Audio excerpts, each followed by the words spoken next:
हाँ भाई, good afternoon student. और आज के इस अटल आवासी के 12वें वीडियो में आप सभी का स्वागत है। अब तक है ना 11 पार्टों के वीडियो बन चुके हैं और सभी के लिंक है ना डिस्क्रिप्शन बॉक्स में मिल जाएंगे आप पुराने वीडियो के। आप है ना इन नए वीडियोस को है ना, आज जो 12वां वीडियो है ये है ज्यामिति का, जिसमें हम है ना 4 टॉपिक पढ़ेंगे: रेखा, कोण, त्रिभुज और चतुर्भुज। तो इनके बारे में जब जिस तरीके से सवाल अब तक नवोदय की कक्षा 9th में आते रहे, उस तरीके की चीज़ें हम आपको पढ़ाएंगे। सबसे पहले देखिए भाई, रेखा और रेखाखंड और किरण, ये 3 चीज़ें होती हैं। रेखा को लाइन बोलते हैं, ये लाइन सेगमेंट है, और किरण को रे बोलते हैं अंग्रेजी में। ठीक है, अब इनमें डिफरेंस क्या है वो समझ लो पहले बस।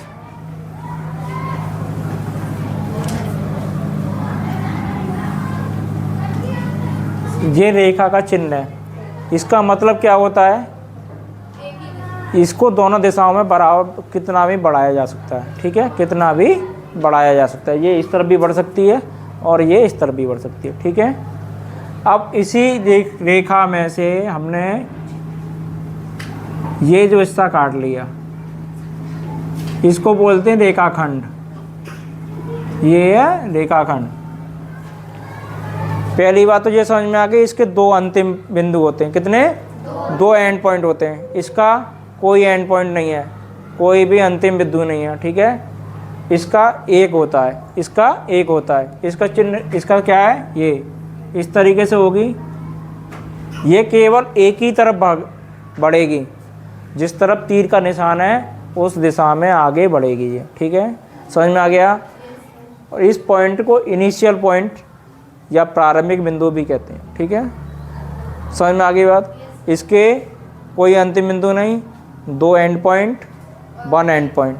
ठीक है, no end point, 2 end point, 1 end point. ठीक है, समझ में आ गई। पहला बात मैं लिखवा नहीं रहा हूँ, समझ लो। ठीक है, क्योंकि रामायण लिखना से कोई फ़ायदा नहीं है, समझना ज़्यादा ज़रूरी है। पहली बात समझ में आ गई। दूसरी क्या है, रेखाखंड, इसकी कोई निश्चित लंबाई नहीं होती, इसकी निश्चित लंबाई होती है। जो 5 सेंटीमीटर खींचते हो ना कॉपी में, वो रेखाखंड होता है। लाइन नहीं होती, लाइन सेगमेंट होता है। ठीक है, 5 सेंटीमीटर, 6 सेंटीमीटर, इसकी एक निश्चित लंबाई जो होती है वो रेखाखंड की होती है। इसकी कोई हो ही नहीं सकती, क्योंकि दोनों तरफ बढ़ा सकते हैं। अब देखो, ये तीनों बात समझ में आ गई। अब कोण, चौथा बात है कोण। कोण क्या होता है, 2 रे का झुकाव, 2 किरणों का झुकाव को कोण कहते हैं। 2 किरणों के झुकाव को कोण कहते हैं। समझ में आ गई। अगर पूछा जाए कोण क्या है, 2 किरणों का झुकाव है। इसमें ये इसका प्रारंभिक बिंदु है, और ओ ए और ओ भी क्या है, 2 किरण है। क्या है, 2 किरण। ओ क्या है यहाँ पर, प्रारंभिक बिंदु। ओ क्या है, प्रारंभिक बिंदु है। लिख लो, तुम भूल सकते हो भाई। इसमें क्या है, कोई अंतिम बिंदु नहीं।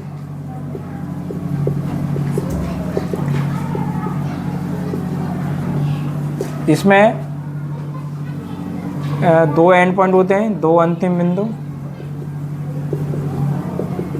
ठीक है, इसका एक एंड पॉइंट होता है। आगे क्या है, इसकी कोई निश्चित लंबाई नहीं।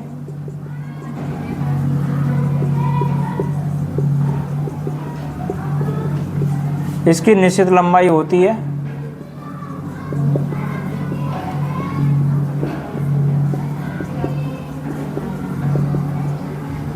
ठीक है, और किरण की भी नहीं होती है, क्योंकि इसको भी एक तरफ बढ़ाया जा सकता है, तो इसकी भी कोई निश्चित लंबाई नहीं होती।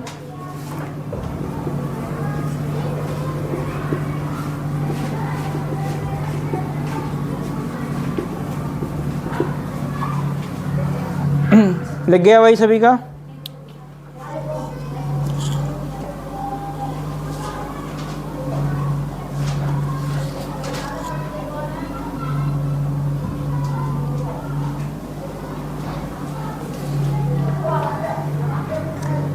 तीनों चीज़ समझ में आ गई, तीनों चीज़ समझ में आ गई भाई।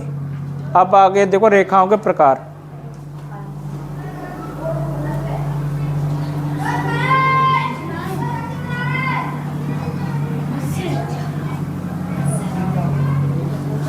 लिखो रेखाओं के प्रकार।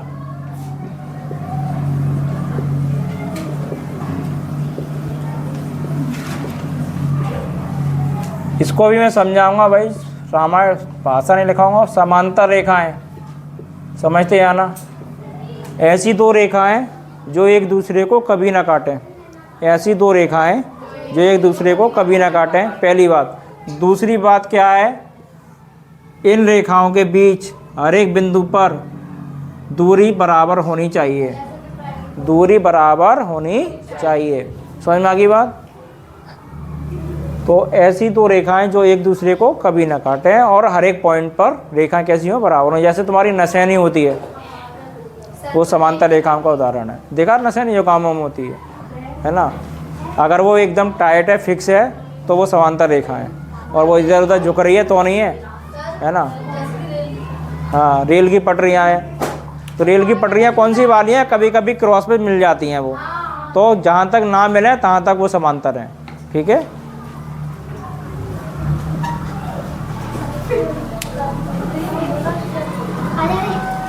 आगे देखो, दूसरी है संपाती रेखा। संपाती रेखा का मतलब क्या होता है भाई, एक दूसरे के ऊपर, ठीक है, एक दूसरे को बिल्कुल ढक लें। ऐसी दो लाइन है जो एक दूसरे को बिल्कुल कवर कर लें, एक दूसरे के ऊपर हो, ऐसी लाइनों को संपाती लाइन कहते हैं। ठीक है, संपाती को बोलते हैं कोइंसिडेंट लाइन। ये पैरेलल लाइन बोली जाती है अंग्रेजी में।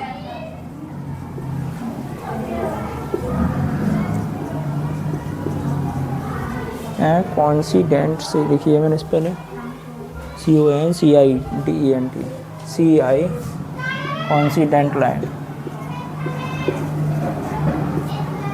अब देखो इधर, ये समझ में आ गई, एक दूसरे के ऊपर कोइंसिडेंट, दूरी बराबर, समांतर।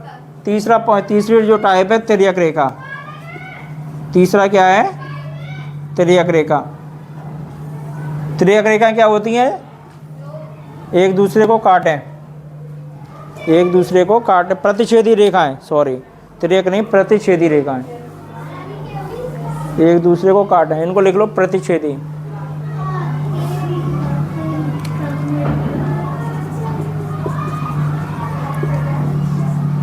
प्रतिच्छेदी रेखा, प्रतिच्छेदी रेखा का मतलब जो ऐसी दो लाइन है जो एक दूसरे को काटें।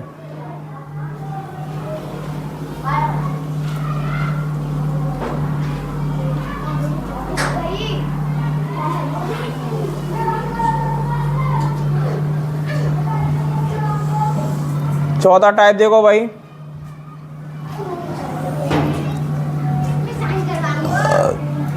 चौथा है प्रतिच्छेदी, संपाती, समांतर, और आपका अगला है, हाँ भाई देखो इधर संगामी रेखाएं। संगामी रेखा, संगामी रेखा समझ लो भाई,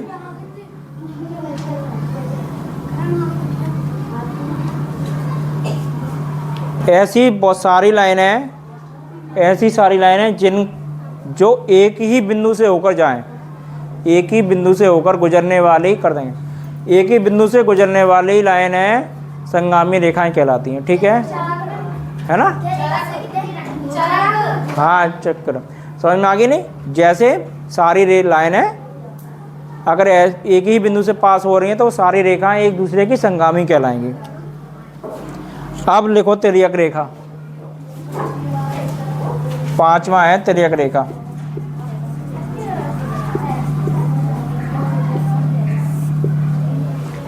तिर्यक रेखा क्या होती है भाई,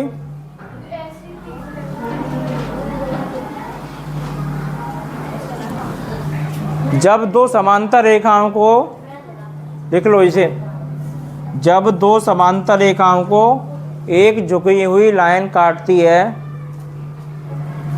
जब दो समांतर रेखाओं को एक झुकी हुई लाइन काटती है तो झुकी हुई लाइन तिर्यक रेखा कहलाती है।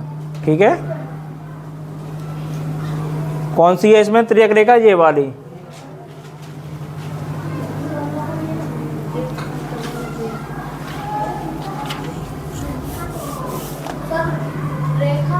हाँ,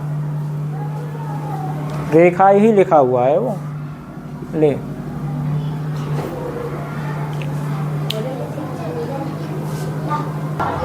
हाँ मैं देखो इधर कोणों के प्रकार। सबसे पहला है न्यून कोण। न्यून कोण क्या होता है? 90 अंश से कम के कोण को न्यून कोण कहते हैं। 90 अंश से कम के कोण को न्यून कोण कहते हैं, ठीक है। समकोण क्या होता है? 90 अंश के कोण को समकोण कहते हैं, ठीक है। अधिक कोण क्या है? 90 से अधिक ऐसे कोण जिनका मान 90 से अधिक हो और 180 से कम हो, तो वो कोण कैसे कहलाएंगे? अधिक कोण कहलाएंगे, है ना। जैसे 91, 92, है ना। और 179 तक जितने भी कोण हैं, 179 तक, 179 भी अधिक कोण ही है, ठीक है। 180 तक जितने भी कोण हैं वो सारे कोण कैसे कहलाएंगे? अधिक कोण कहलाएंगे। जैसे 180 हो जाएगा फिक्स, वो हो जाएगा सरल कोण। 180 पे क्या होती है? ये है ना दोनों रे इस तरीके से चल रही है ना, ये इस तरीके से घूम के और यहीं आ जाती है।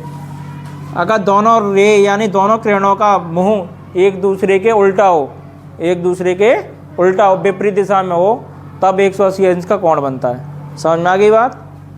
और जब दोनों रे एक ही दिशा में हो तब अगर दोनों किरण घूम के एक ही दिशा में पहुंच जाएं तब 360 का बनेगा या 0 अंश का बनेगा, ठीक है। अगर पूरा चक्कर लगा के पहुंची है तो 360 का बनेगा, और चली ही नहीं है तो 0 का बनेगा। समझ में आ गई बात?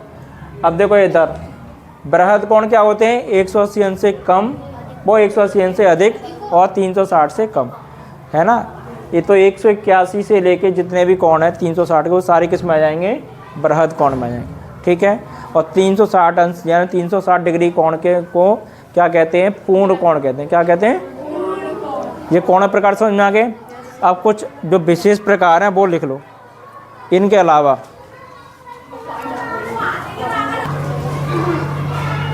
हाँ देखो, ये कुछ टाइप और हैं ये कोणों के, ये बहुत ज़्यादा इंपॉर्टेंट है।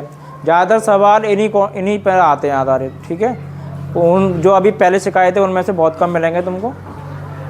देखो पूरा कोण कौन से होते हैं? ऐसे दो कोण जिनका योग कितना आ जाए? 90 अंश हो। कितना हो? 90। ये ऐसे दो कोण जिनको जोड़ने पर टोटल कितना बैठ गया? 90 अंश बैठे, तो ऐसे दोनों कोण एक दूसरे के पूरा कोण कहलाएंगे। जैसे 60 का 30 और 30 का 60। अगर ये पूछा जाए 60 का पूरा कोण बताइए तो 30 होगा, और 30 का 60 पूरा कोण है तो 60 होगा। समझ में आ गया? 60 का 30 और 30 का 60। 35 का 55, 55 का 35, 75 का 15, 15 का 75। समझ में आ गई बात? ऐसे दो कोण जिन्हें जोड़ने पर 90 मिल जाए।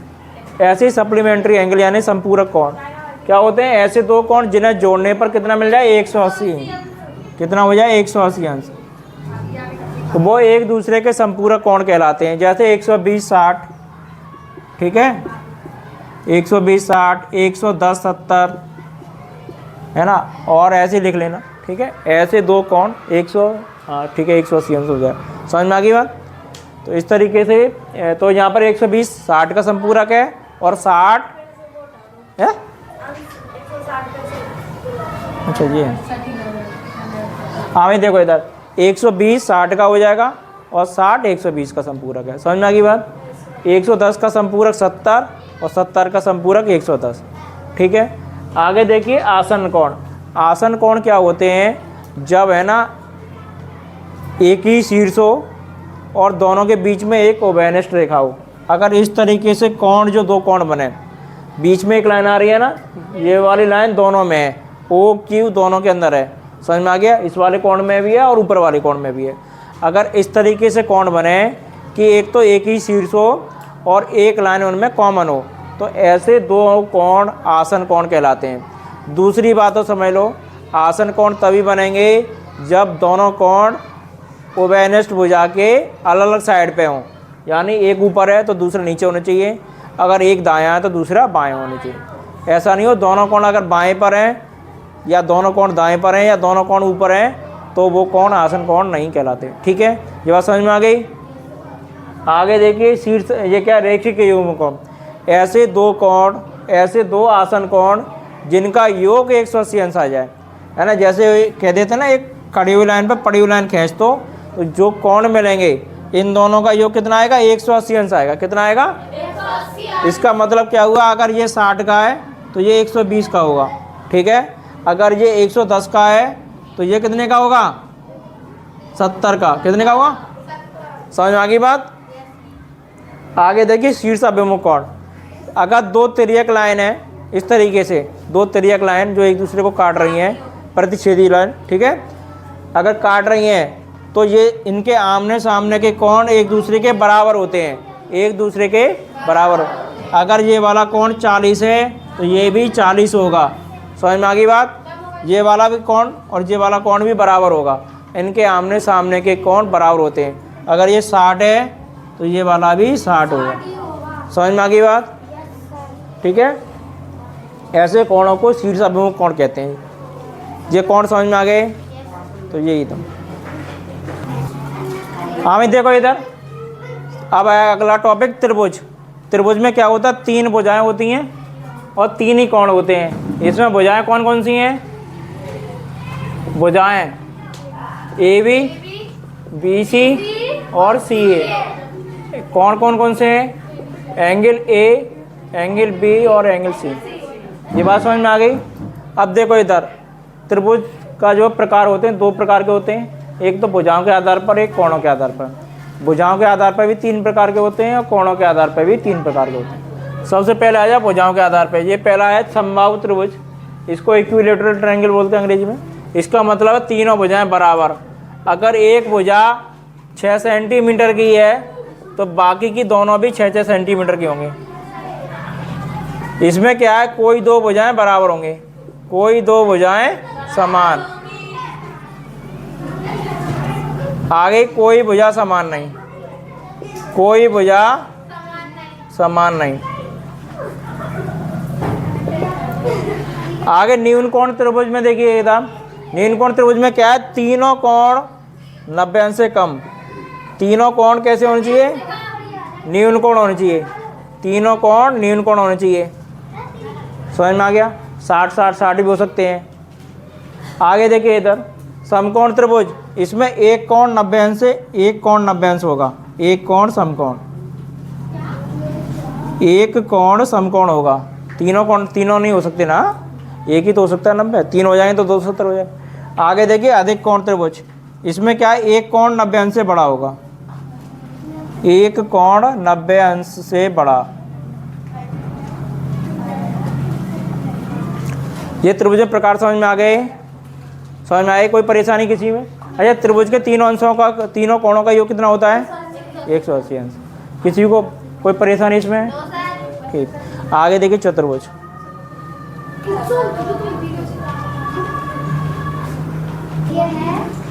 हमें देखो इधर, ये क्या है, बहुभुज है और ये कुछ सूत्र हैं, इनका सीधे सीधे सवाल आते हैं, ठीक है। लेकिन एक चीज़ ध्यान रखना, ये सूत्र जब भी लग सकते हैं जब बहुभुज समबाहुभुज हो। समबाहुभुज का मतलब सारी भुजाएं एक बराबर लंबाई की हो, सारी भुजाएं।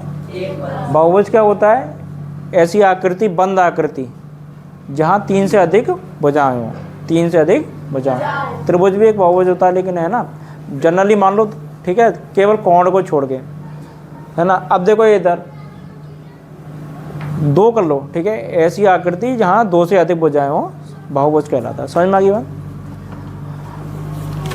अब क्या है, समबाहुभुज क्या है, उसकी भुजाएं कैसी होनी चाहिए, बराबर होनी चाहिए।